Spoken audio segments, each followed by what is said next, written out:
podcast bicara tabu dengan apa baru nih? Apa? Format baru ya? konsep. Format Konsep baru. format baru. Tempat baru. Bukan tempat baru sih. Kita nyewa tempat ini. Jujur banget ya. Jujur Li. Benar. Jujur Li. Sama gue Carlos di sini. Mungkin kalau teman-teman bicara tabu yang suka dengerin kita di Spotify, ya sebenarnya gue baru 2 episode sih sebenarnya belum pada tahu banget harusnya ya. Nah tapi yang 3 di sebelah gue ini harusnya udah pada tahu semua nih. Cuman kita kenalan satu lagi dulu ya. Dari gue Carlos, sebelah gue ada siapa Gue nih? ada Alvin. Hai, aku Neira. Aku Astrid. Ah, Kayaknya kalau yang sebelah paling kiri udah pada kenal semua tuh. Oh, kayaknya ini udah viral sih. udah viral. Udah viral. Yuk skip yuk kita bahas apa? Nah, kita kan membahas tentang ambisius kan? Enggak. Iya.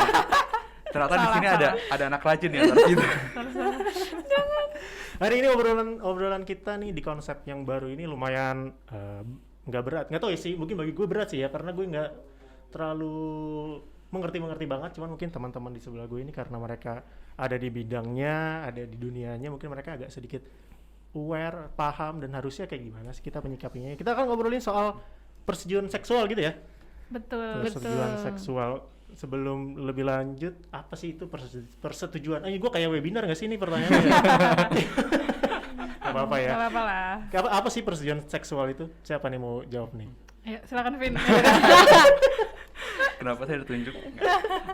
Apa ya, persetujuan seksual tuh sebenarnya gampangnya sih ya, lebih kepada suatu bentuk komunikasi gitu ya, jelas gitu, jadi nggak ambigu, dimana seseorang itu mengungkapkan keinginannya atau kemauannya untuk melakukan aktivitas seksual gitu.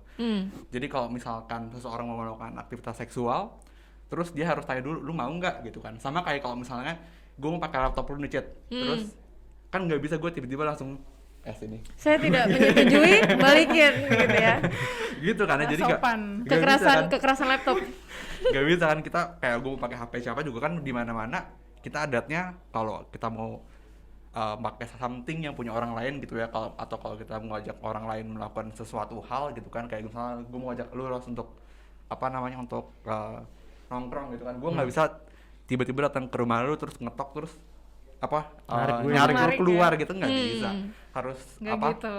harus minta izin dulu kan. Minta izin dulu. Sama juga persetujuan seksual juga sama sih kayak gitu. Begitupun kalau pasangan gitu ya. Iya, Betul. benar-benar.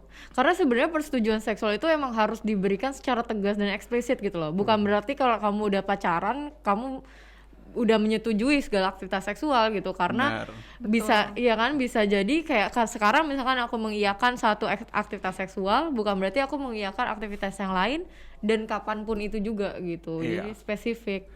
Jadi pacaran itu bukan semacam golden ticket ya. Iya. Hubungan romantis gitu kan. Pernikahan juga sebenarnya banyak salah kaprahnya kan. Kalau udah menikah berarti ya istri wajib melayani suami, walaupun dalam kaidah agama mungkin ada kayak gitu, cuma tetap ada persetujuan gitu ya. Jadi harus ngomong dulu gitu ya. Beb, Gimana, Beb? Beb, let's go lah malam Jumat gitu kan. let's go lah malam minggu nih ya kan. Berarti ini kan gak terjadi sama mereka yang sorry nih, misalkan hubungan seksualnya tuh terjadi tiba-tiba tau gak, kayak apa sih sebutnya, hangover gitu, terus akhirnya berakhir di sebuah penginapan yang cuma semalam doang. Oh, one night stand gitu ya. One night stand. Bener. gitu. Kalau yang konsepnya kayak gitu, apakah itu termasuk ke dalam ranah persetujuan seksual apa gimana? Termasuk. Jadi pokoknya persetujuan seksual itu harus ada dalam aktivitas seksual apapun sih, mau itu one night stand gitu yang tadi kita omongin ya, mau itu sama pasangan yang emang udah tadi kayak Acit bilang udah pacaran ataupun bahkan menikah, itu pokoknya dalam semua aktivitas seksual itu harus ada namanya persetujuan seksual gitu sih. Dan yang menarik lagi tadi dari yang lu angkat Los, bahwa persetujuan seksual tuh ada aspek sadarnya nggak sih? Benar. Bahwa kalau abis party gitu kan ya, terus minum, terus jadi nggak bisa mikir jernih gitu kan, jalan aja udah sempoyongan, apalagi setuju melakukan something. Iya, kan? memberikan persetujuan. Berarti kalau mereka kejadian kayak gitu berarti udah jelas itu bukan ada apa sih namanya? Ada pengaruh. Ada pengaruhnya. Karena ada pengaruh, terus akhirnya jatuhnya ini kali ya, apa sebutnya? Pemerkosaan enggak? Aduh, kasar juga lah bahasa gue. Mungkin gini sih, karena kan dalam apa sih, dalam alkohol itu kita nggak punya kapasitas untuk menentukan pilihan ya, Iya, untuk mikir bahwa mempertimbangkan gue mau apa enggak gitu. Makanya mungkin dia bilang iya dalam keadaan mabuk itu belum tentu iya pada saat dia sadar. Nah, itu dia. Bener.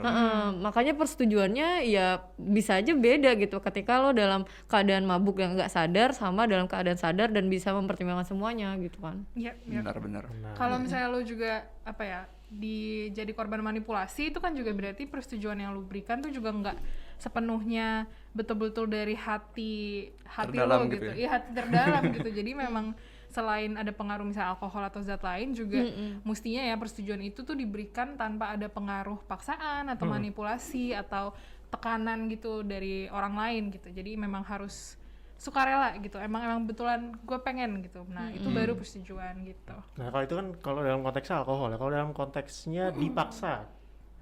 Kalau dipaksa udah sudah jelas ya, udah jelas. Karena kan yang terjadi kekerasan seksual itu kan terjadi karena mungkin si salah satunya itu nggak bisa ngapa-ngapain nih.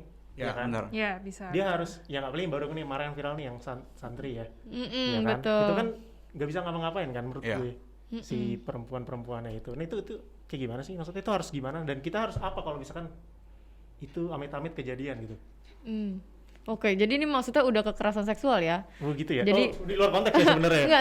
Enggak sebenarnya gini, yang membedakan aktivitas seksual yang ada persetujuan sama enggak itu kan balik lagi deh ke persetujuan seksual itu kenapa penting ya, karena itu memisahkan dari yang aktivitas seksual yang apa ya, kita mau sama-sama mau sama kekerasan seksual tadi Iya, gitu. iya, Bisa jadi orang misalkan yang kasus kemarin si perempuannya iya karena terpaksa gitu. Jadi si pelaku bisa bilang ya dia udah bilang iya udah persetujuan gitu kan. Iya. Tapi kalau kita tarik lagi mungkin ada relasi apa sih, power, kuasa. relasi kuasa di sana sehingga dia nggak bisa benar-benar menunjukkan bahwa dia bilang iya gitu. Makanya masuknya ke pemerkosaan, masuknya ke kekerasan seksual gitu. Nggak ada Dan persetujuan. kalau kejadian hal tersebut kita bisa kemana sih sebenarnya? Apa perlu lapor? Apakah perlu tunggu viral dulu baru ditangani kan? Sebenarnya itu agak tricky ya, karena biasanya memang setiap penyintas tuh pasti punya preferensi sendiri gitu, dan kita juga harus menghormati hak penyintas untuk memilih gitu. Ada beberapa opsi sih, bisa aja dia melaporkan gitu ya ke apa sih, aparat, bukan aparat, Bantuan lembaga hukum. Iya, Oh, lembaga lembaga hukum hukum, ya. yang bisa membantu, atau enggak misalnya dia juga bisa cari bantuan psikologis gitu ya, bantuan medis juga mungkin kalau misalnya ada kebutuhan, atau enggak ya mungkin lapor ke polisi juga ada yang seperti itu gitu. Jadi ada beberapa opsi sih, dan untungnya ya kalau sekarang nih karena mungkin kesadaran tentang kekerasan seksual juga udah lebih banyak, jadi ada banyak banget tuh sebenarnya kayak helpline gitu-gitu ya, kayak kanal pelaporan, kanal bantuan, mau hukum, psikologis, medis itu juga banyak banget sebenarnya. Iya. Bisa langsung ke carilayanan.com, itu ada dari bantuan hukum, psikologis sampai administrasi, rumah aman juga kalau misalkan itu kekerasan dalam rumah tangga gitu ya, harus kabur dari rumah, butuh rumah atau tempat tinggal aman juga di sana ada. Iya. Oke. Intinya Ini apa tuh? intinya kalau kita yang melihat gitu ya, kita yang mengobservasi, kita harus fokusnya bukan kepada diri kita maunya apa, tapi ke korban, ke penyintasnya maunya apa gitu. Kadang-kadang kan memang kalau kita dengar cerita teman gitu, kita sendiri kesel terus kayak yaudah gue laporin aja nih gitu. Jangan gitu. Kita harus sadar pertama dan terutama, walaupun mungkin kita berempati, pasti kan harus sama-sama kesel, tapi fokusnya bukan ke kita gitu. Betul. Bukan what we want to do gitu, tapi iya. yang terbaik bagi mereka, menurut mereka tuh seperti apa gitu. Iya, Karena iya.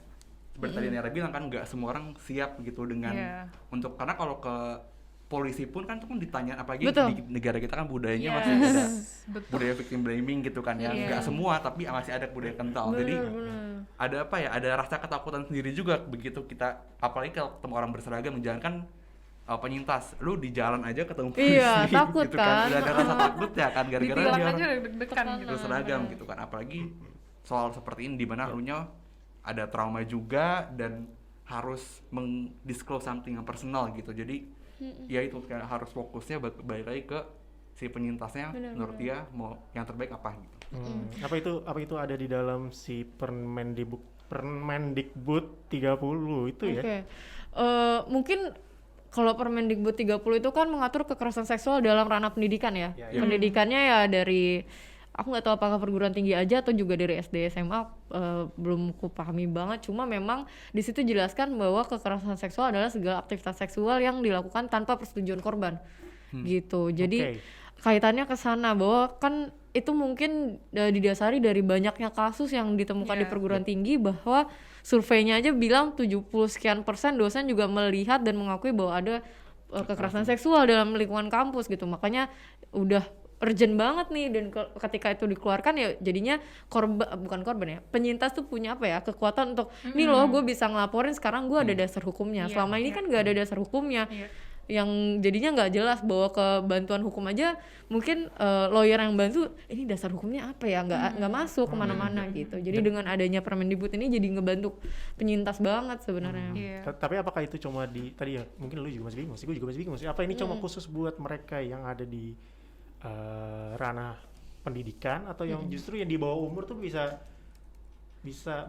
include di dalam Permendikbud ini ya? Yang ku baca setauku tuh kalau di bawah 18 tahun itu masuk undang-undang pidana sebenarnya, kekerasan seksual pada anak. Kalau misalkan kekerasan seksual dalam lingkup pernikahan itu masuk undang-undang perzinahan. Gitu. Satu lagi tuh aku lupa. Kayaknya bukan perzinahan deh, kalau dalam rumah tangga mereka punya undang-undang KDRT-nya sendiri. Iya benar, ada dasarnya. Tapi memang ketika kekerasan seksual itu terjadi di lingkungan yang tidak dalam konteks perkawinan dan tidak di dewasa gitu ya, di atas 18, itu tetap kekerasan seksual kan. Tapi hukum yang ada sejauh ini mungkin belum mengatur itu gitu. Jadi Permendikbud nomor 30 ini tuh ada untuk mengisi gap itu sih dalam ranah hukum gitu. Gokil. Berarti yang terjadi di Twitter ya, obrolan-obrolan di Twitter tuh mengenai pro dan kontra itu berarti maksudnya ini sebenarnya peraturan ini lebih ke pro nggak sih ke isu kekerasan seksual ini, khususnya di ranah-ranah pendidikan gitu? Yang pasti sih pro korban ya. Dengan adanya Permendikbud ini tuh adalah kita ingin jadi berpihak pada korban dan penyintas yang memang sangat-sangat terpengaruh gitu di dalam, apalagi di dalam lingkungan pendidikan yang mestinya kita belajar mengembangkan diri gitu kan ya. Jadi memang pro korban. Tapi emang banyak sih, maksudnya banyak pandangan mungkin ya yang juga kayak kurang sepenuhnya setuju dengan si Permendikbud ini gitu. Mungkin yang jadi masalah itu kata tanpa persetujuan korban ya. Karena kan ada beberapa pandangan bilang ya kalau korban udah pasti nggak menyetujui dong gitu. Jadi kalimat atau frasa tanpa persetujuan itu yang membuat mereka menganggap bahwa Permendikbud ini melegalkan seks bebas gitu, melegalkan bahwa suka sama suka aktivitas seksual di atas 18 tahun. Dan itu malah makin menjauhi budaya dan norma Indonesia gitu ya.